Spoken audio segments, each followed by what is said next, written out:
Chapter 11. Origins of Phariseeism.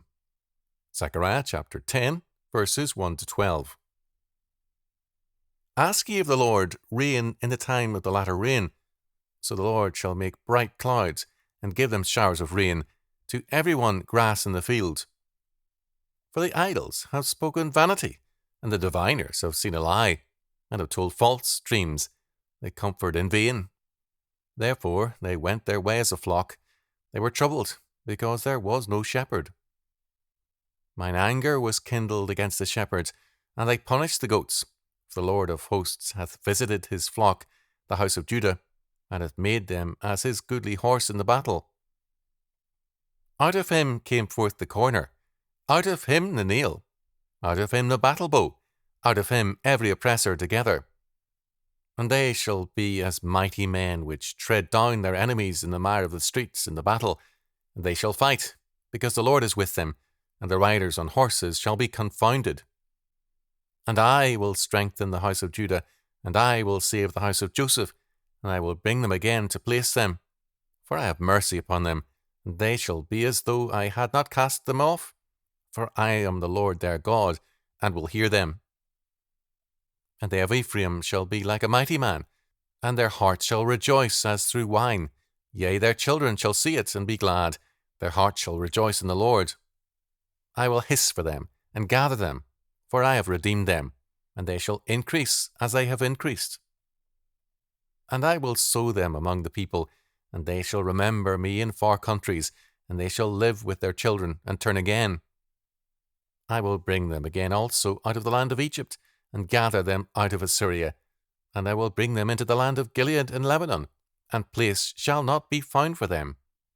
And he shall pass through the sea with affliction, and shall smite the waves in the sea, and all the deeps of the river shall dry up, and the pride of Assyria shall be brought down, and the scepter of Egypt shall depart away. And I will strengthen them in the Lord, and they shall walk up and down in his name, saith the Lord. There is a great deal of nonsense that is passed around in the name of Christianity concerning the supposedly 10 lost tribes. We hear all kind of talk about the 10 tribes being the Anglo-Saxon peoples, or the Japanese, or the Indians, and so on. The 10 lost tribes have been quite a favourite of every kind of cultist, as well as many occultists. Unfortunately for these people, the 10 tribes were not geographically lost, but spiritually lost. And even as Zechariah was writing, these people were beginning to turn back again to the faith of their forefathers. Zechariah, in his prophecies concerning the things which shall come to pass between his time and that of Christ, addresses his prophecies to both Judah and Ephraim, or Joseph, the leading tribe of the northern kingdom of Israel. In this chapter, in the latter part in particular, he speaks entirely to Ephraim or Joseph, and declares unto them that God will restore them to Palestine.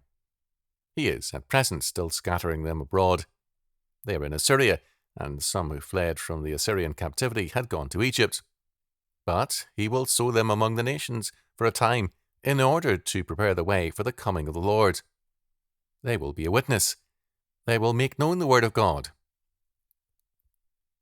In the fullness of time, well before the coming of our Lord, they will be gathered again into Palestine, and God will bless and prosper them, and it will be as their deliverance from Egypt in ages gone by. God will overcome for each and every one of these exiles all the difficulties and enable them to return. They did return, and we have references to these various tribes in the New Testament. Indeed, Galilee was the dwelling place of the 10 tribes, and the prejudice of the Judeans against the Galileans was based on the ancient hostility of the south to the north. In the first part of this prophecy, Zechariah makes known to the people the condition of God's blessing, the preparation that is necessary for the coming of the Messiah. There had been a drought. The time for the early rain had come, and it passed, and there was still no rain. If the time of the latter rain came and passed without rain, their crops would be wiped out. Their attitude in this situation, as they went rainless, was to try everything except prayer. So, God says to them in the first verse, Ask ye of the Lord rain in the time of the latter rain. So the Lord shall make bright clouds and give them showers of rain to every one grass in the field. God, speaking through Zechariah, declares that they have looked to idols. They have sought every kind of recourse except the Lord, except prayer. In other words, they were ready to believe that help was available from any other source than God, and they sought their relief anywhere rather than from heaven. Men are prone to do this. Men in every age who profess to be Christians reveal, all too often, that they are ready to turn to anyone and to anything rather than God. They will turn to man for relief. They will look to politics for salvation. They will look to the state to assist them in almost anything that their heart desires. They will look to science and expect science to provide for them. They turn everywhere except to the Lord, all the while professing to believe in Him.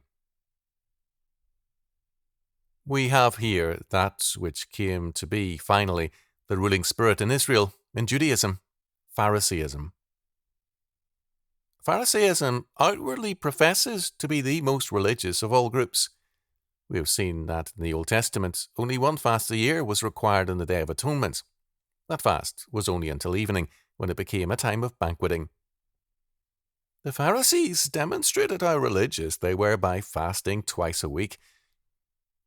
God required a tithe of His people. The Pharisees demonstrated how holy they were by tithing even the mint beds in their gardens, so that, if they had a handful of mint, they calculated the value of 1/10 of it and gave it as a tithe. The Pharisees at every turn made a great show of their religiosity. But the Pharisees could not pray. They were a prayerless people. We are told, indeed, that they went through the motion of praying long prayers, but their prayers were not prayers. They were incapable of prayer. Our Lord tells us again and again of this vice of the Pharisees, this fact that revealed their lack of faith. In the parable of the publican and Pharisee who went up to pray, He gives us the so-called prayer of the Pharisee. God, I thank Thee that I am not as this publican. Luke chapter 18, verse 11. Is he thanking God or praising himself? I fast twice in the week. I give tithes of all that I possess. Luke chapter 18, verse 12. The Pharisees' prayer, in other words, was simply a report to God on how wonderful He was and how little he needed God. There was no sense of any need of God. Phariseeism, in other words, professes faith in God, but insists on a do-it-yourself salvation, a do-it-yourself religion. The Pharisees were capable of all acts of religion except prayer.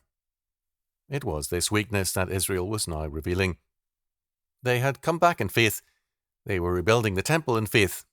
They were moving forward under religious leaders, but they were not praying. They didn't need God in their personal lives. We have a great deal of that kind of religion today. A modern term for it is spare tire religion. Normally, we don't use a spare tire until we're in trouble, and we prefer to leave that spare tire in the trunk year in and year out. It's very unpleasant to have to take off your coat and jack up the car and get thoroughly dirty as you change tires, so we prefer to go along without use of the spare tire. Many people treat God that way. It's a very unpleasant thing, as far as they're concerned, to be put in a situation where they are helpless and have to pray to God. They have, as a result, a spare tire God, a spare tire religion.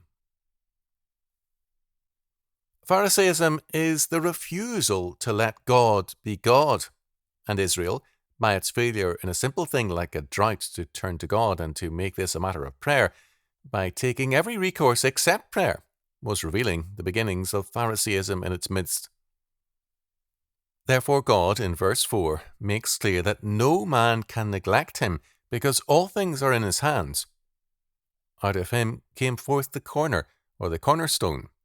Out of Him came the nail. Out of Him the battle bow. Out of Him every oppressor together.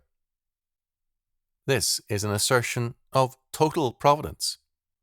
God governs all things, and governs them absolutely, so that the cornerstone, The foundation is laid by God. The nails, the pegs that hold things together, are from God. The means of defense and the ability to defend themselves from the enemy is from God. The word here, oppressor, verse 4, has reference to one who keeps hostile nations in check and uses force to keep other peoples at bay, who drives the enemy before them. Even their rulers are from God. Thus, they have received, by God's grace, all resources, and yet they remain prayerless.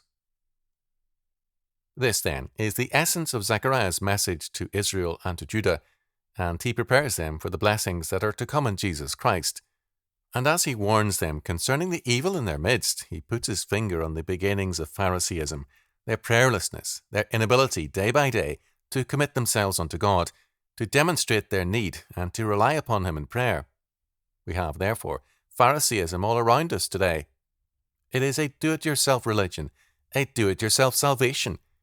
And today, men on every side expect science, politics, man, in short, to save them. And they will not pray.